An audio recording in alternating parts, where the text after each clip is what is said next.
BetMGM has released their NFL win totals on Wednesday. Our colleague Frank Schwab went over them. You can check that out on yahoosports.com.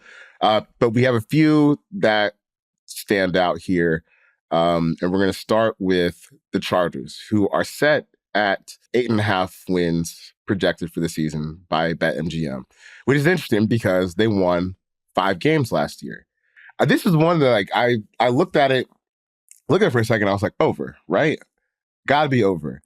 And then I thought about it a little bit more. That roster's a little thin.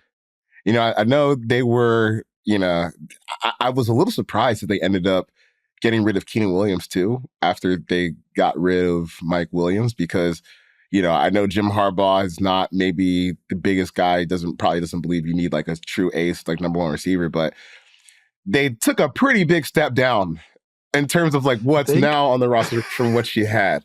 When you look at the defense, I think there's a lot of room for the defense to improve. I know, you can argue about how big of a loss like losing Kenneth Murray to the Titans was, but that's still someone who snaps you're going to need to replace. We're going to keep it real. But at the same time, like they've tried to make moves in the secondary that haven't worked out. The J.C. Jackson move was a complete disaster. I know that GM isn't there anymore. Tom Telesco's over in across the division, actually. Still has a job now, somehow. But yeah. You'll still see him twice a year, which could be a whole nother podcast for a whole nother day. But absolutely. Where are you on Chargers 8.5? Because at first thought I wanted to say over, but then the more I thought about it, it's like this could very well be like Justin Herbert hero ball for the first year of the Harbaugh regime. Because it's not as loaded. It's not the San Francisco 49ers teams in terms of talent. No, that's it. That was the thing, which was the irony of Mike Singletary's like quote, can't win with them. Can't coach them. And then like Harbaugh comes in with the same roster. He goes straight to the playoffs and straight to the NFC Championship game with them. That roster is not that roster, or this roster in LA is not the roster that was in San Francisco. It's they need help, I think, on both trenches. Even if the offensive line's got some nice pieces, they still need more, and they still need defensive pieces as well. But yeah, they need a lot. I'm on the under if I were picking right now, pre-draft. I got to see what they do in the draft. And that's the thing is I think Harbaugh's hinting that they're going to go O-line, which I think is great for team building, might not be sexy for winning this year, but it's good for 2025 and 2026, yada, yada, but not maybe 2024. You just look at the receivers. Joshua Palmer's like a nice receiver, 3, receiver 4, dirty work guy. Darius Davis, great gadget guy, great returner. Here we go. I'm going to talk about him. Quinn Johnson, kind of a iffy rookie year. And it's like, that's it though. That's it at pass catcher. Will Dissly and Hayden Hurst or whatever at tight end, they're blockers. They can kind of do everything a little bit well, but they're not like needle movers. So that's where what's the upside there? I don't know. I really like Jesse Minter, the defense coordinator. He came from Michigan with Harbaugh. I think all of us watched him put on a clinic in the college football playoff. But so he's going to get the most of this defense, but I think the defense is kind of hodgepodge right now. It feels like a team in transition, which makes a lot of sense, but I think we'll see the dividends paid next year. But I think this team will be feisty because they have a great quarterback and they have a really good head coach that's going to always maximize his roster, but I don't know if there's much to maximize right now.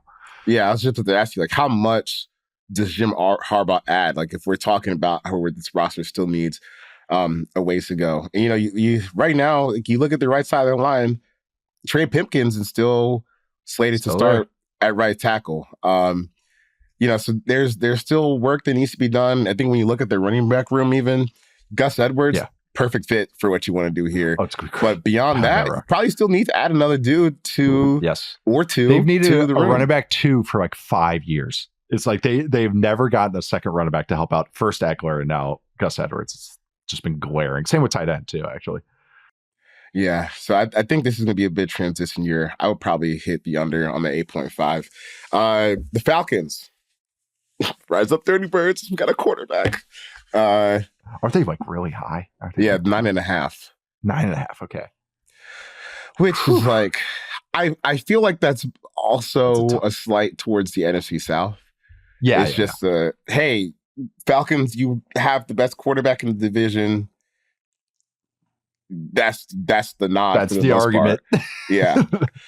Because look, I still think that getting Kirk was pretty big for like your ability to compete right away, but the roster has still got a ways to go. Still need help on defensive end. They could probably use another cornerback, maybe another linebacker even, just for insurance. Troy Anderson's not healthy to start the season. But the rest of the division is Baker Mayfield, Derek Carr on a rotting Saints team, and then whatever the Panthers are trying to build, which is probably still, a good 2 years away from where they need to be right now. Yeah, that it's a reflection of the division, and really the NFC. NFC kind of feels like in transition a little bit, especially last year, but maybe even continuing this year.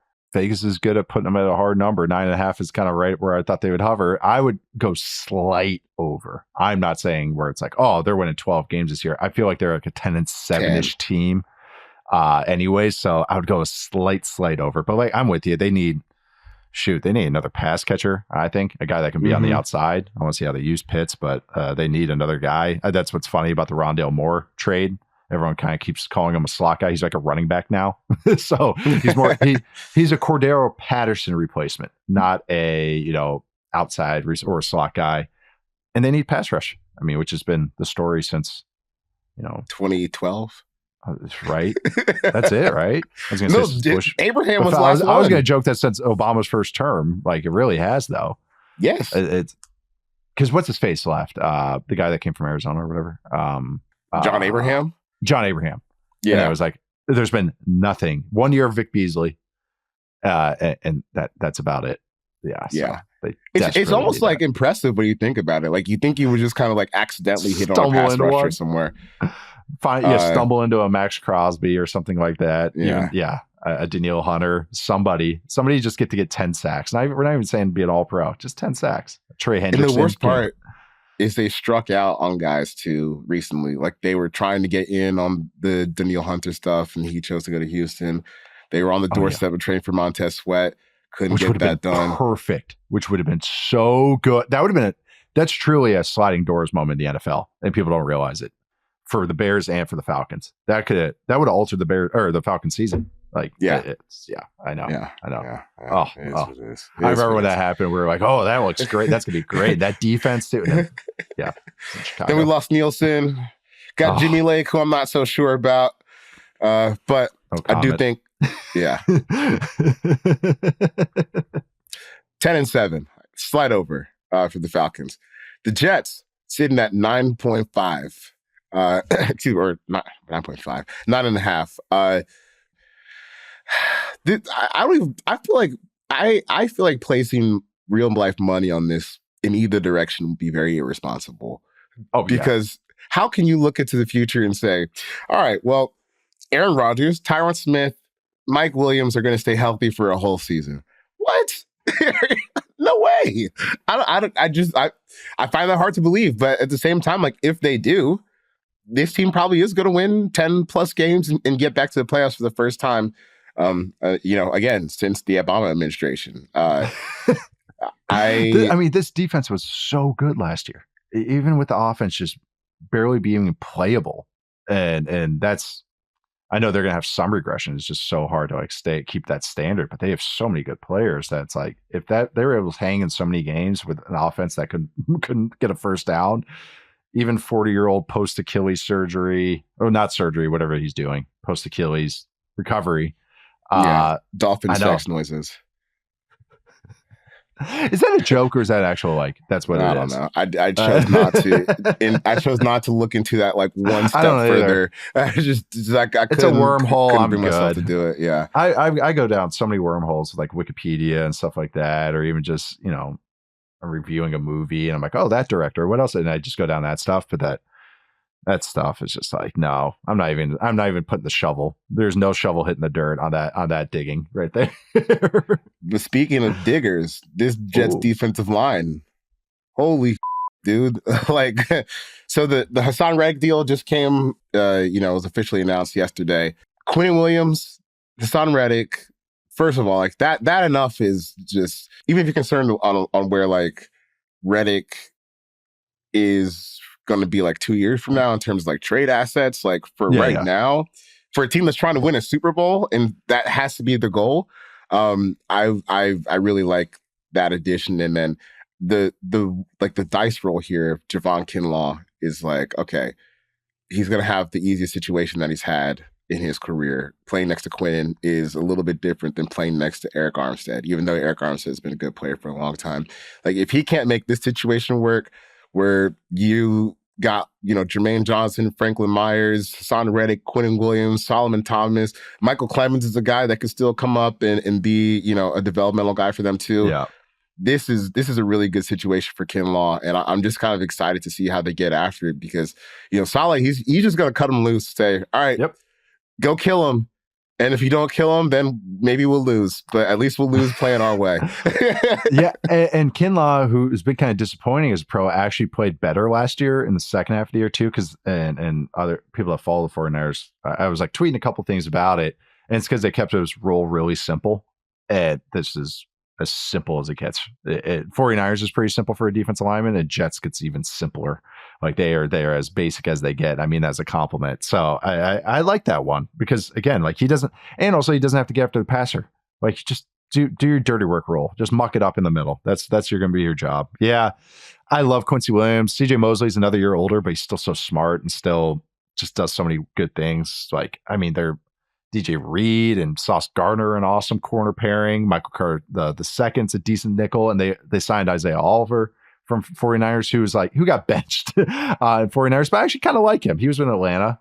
He's a good tackler. He's a nice role player, but that's the thing. If this guy gets hurt, he can kind of come in. So the defense looks set, and that's even before the draft starts. But I'm with you where it's like, I'm a little more optimistic about the Jets than I thought I would be. But then it just, like, your whole intro is what always just keeps nagging in the back of my head. Are we really betting on all of these guys being healthy for the entire year? I would not, but all that matters is if they're healthy in December and then they can make a push. That's really what matters, but we'll see. I think they should add another offensive lineman and not get too greedy with the stuff and not try and go with another weapon just to give themselves insurance, because that, I think, will make or break their season. Yeah, we got to get up to an ad break, but there was one more team that I'm just going to make the executive declaration of under. The Cowboys are at 10.5 under. That seems nuts to me based on where they are right now in their roster. Jerry, Dak has a $60 million cap hit. Do something. Trade him or extend him. You can't just let that sit there and then blame the season on him. We all know. We can see you, Jerry. We can Wake see up, you. Jerry. Do something with that contract. Don't let that sit there.